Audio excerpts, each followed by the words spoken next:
Nous entrons dans une semaine mercurielle. Dans les 7 prochains jours, Mercure va dialoguer avec Chiron, Uranus, Neptune et Pluton. C'est la course.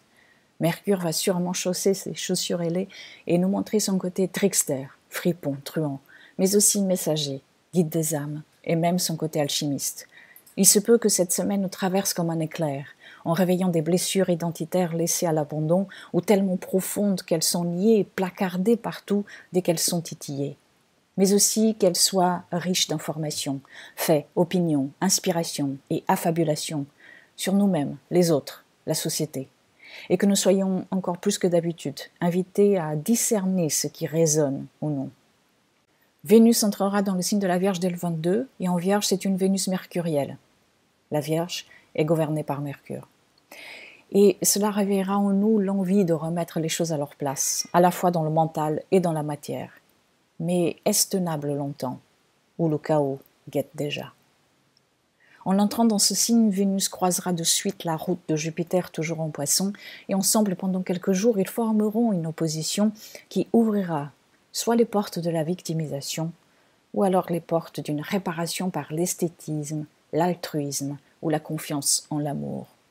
D'autres savoureront peut-être plutôt le goût du plaisir, avec l'entrée du soleil en Lion le 22 aussi, avant qu'une sobriété volontaire ou forcée ne vienne changer le quotidien.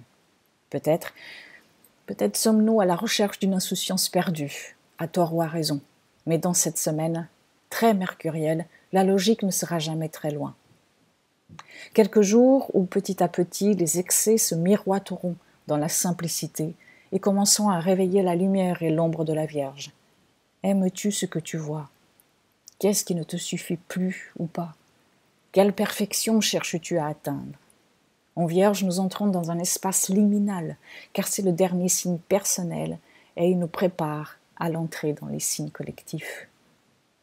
Avec l'opposition Vénus-Jupiter, les idéalisations pourront être fortes et pourront nourrir ou alors empoisonner les jours, tout dépend à quel stade nous sommes.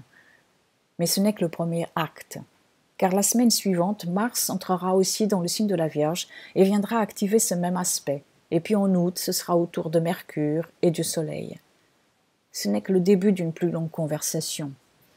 Et d'autant plus longue que la pleine lune du 24 juillet à 1 degré du Verseau viendra remémorer le 21 décembre 2020 avec sa conjonction Jupiter-Saturne, et ce sera la première de 2 pleines lunes en Verseau. La prochaine, ce sera le 22 août. Ce qui culminera maintenant continuera à se développer jusqu'à la prochaine. En Verseau, la lune viendra illuminer la peur de l'irrationnel et du non-contrôle, car le Verseau nous relie à un monde où il n'y a pas de place pour la création autre que celle du mental.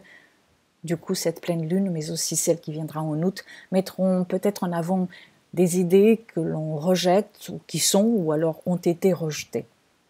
La mise à distance du Verseau pourra aussi être plus présente à cette lune, mais devra certainement être revue à la prochaine, au mois d'août, lorsque les désirs du mental devront faire place, parce qu'Uranus commencera sa rétrogradation le 20 août, elles devront faire place à la force du vivant et à sa puissance de création.